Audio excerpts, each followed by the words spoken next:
What's going on, guys? So I've made mention plenty of times, I have a little bit of road rage. I get annoyed. I did a whole video about people that can't drive. Okay, did like one of my earliest videos. And it annoys me still today. I have road rage. I think people are stupid. I think people just don't know how to pay attention.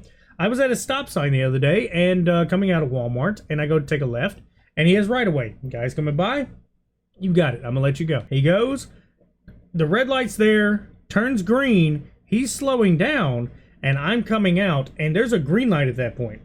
Now, he's not paying attention. He's on his phone. So I give him a honk. Hey, not a big deal. You're on your phone. Just, you need to keep going.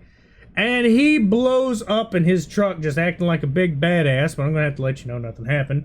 He went ahead and cowered on because he realized what he did was wrong, but he wasn't going to admit it, and he just kept blah, blah, blah, blah, blah, blah, blah. And I kept on about my business, just laughing at him because I thought it was funny watching his reaction. But I can tell you this, neither one of us pulled over, and I'd be damned if somebody's just going to pull out a stick on me. If they have a weapon, usually they're the crazy one, is how I usually look at it, especially when they're bigger than you. But I'm going to tell you, there's always that honey badger, okay? That guy that is crazier than you. I will say most of the time I see a lot of the videos that I've covered, it's usually the bigger guy is the guy that can try to dial it down a little bit because he's bigger. The other guy's going to back down a little bit and kind of punk out. But no, I'm going to show you something that kind of subverts your expectations. And I'm going to show you a guy who is definitely significantly shorter, comes up and just completely diffuses the situation by going, oh, you want to act crazy? I can act crazy too.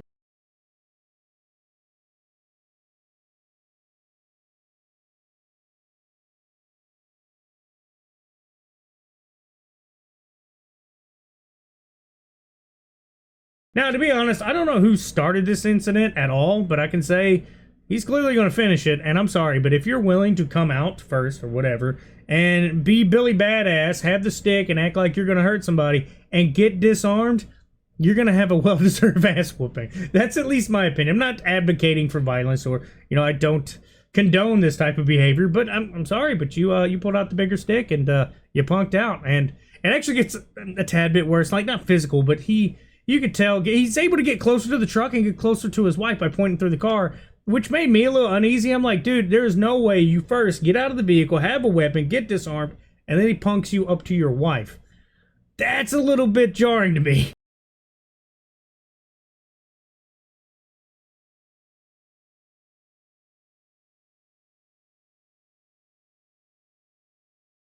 Now, like I said, I don't know what initially started this, the road rage part of it. I mean, they're on the side of the highway, so I assume it was just something on the highway. I don't see any damage, so I guess it's not a wreck. But still, that's completely beside the point of, like, why come out of your vehicle and then get punked the whole time? He's getting pushed up over and over. The dude, that little dude with, like, Wolverine anger is just, Dude's just taking it and just getting pushed back, and he's just like, oh, no. Oh, gee. You threw away my weapon. I don't know what to do. I thought the intimidation would work. Like I said, I probably said it a few times in the video. I'll probably say it a few times more. Yeah, meet crazy. Meet real crazy. Fake crazy, meet real crazy. You may have intimidated people for a long time. It looks like you found the right one.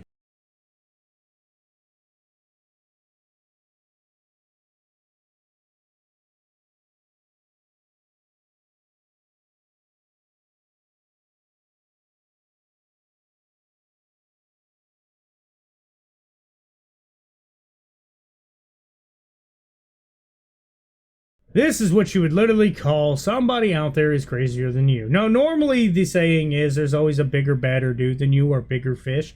And in this situation, he's actually smaller. He's got that Wolverine complex where I guess he just thinks he's invincible. This could have went bad for either one of them. Literally, the guy that had the bat, or the guy that didn't have the bat in the beginning could have got hit with a bat. And what's worse is he got disarmed, and he could have got hit with a bat. Either one of them could have ended up in the hospital for a pretty long time. Now, luckily, it looks like they both just walk away, and everybody's kind of, off scot-free. But I want to go ahead and give a little bit of advice. Maybe this will help some people with some anger issues that might have some issues that can lead to this. I live by two, defining factors. Okay, one of them is how I kind of keep myself in check in certain situations. Mainly, it goes by two principles. Now, I didn't come up with this. I don't remember where I got it from.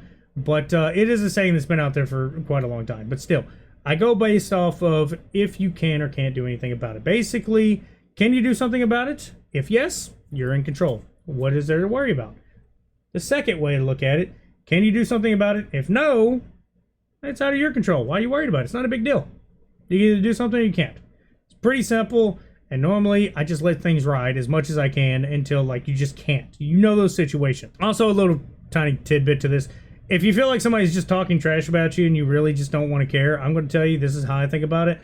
If you're not fucking me or paying my bills, I really don't care about your opinion. It's just that simple. That's how I've looked at it for quite a long time. It has worked out well enough for me. And another little piece of advice, I guess, is probably going to be my best one to me, is if you're seeing yourself in a very bad situation like this, this is a recommendation.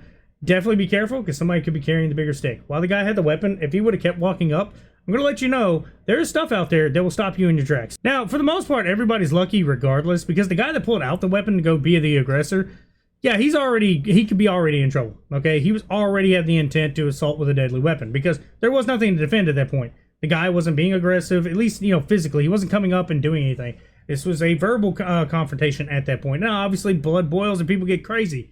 But like I said, crazy me crazy. Somebody's going to be better. Somebody's going to be crazier.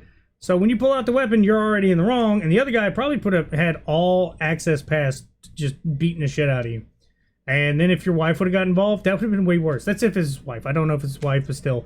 You're putting yourself in a bad predicament. Don't ever pull out a weapon on somebody and go try to get after them and then find yourself in this situation, because you're going to be laughed and made fun of. I'm laughing at him. I'm sure anybody watching the video is laughing at him. Anybody that watched the original video probably laughed at him because he got punked out in the middle of an argument at just over some road rage. It's as simple as that. People can get hurt for less, and I got to be honest, for just being, oh yeah, you may have cut me off and I'm 80 feet away from your car now, is probably a really dumb way to just get yourself put in a hospital, especially when you get your weapon taken away from you. But yeah, guys, that's all I got to say. Y'all have a good one.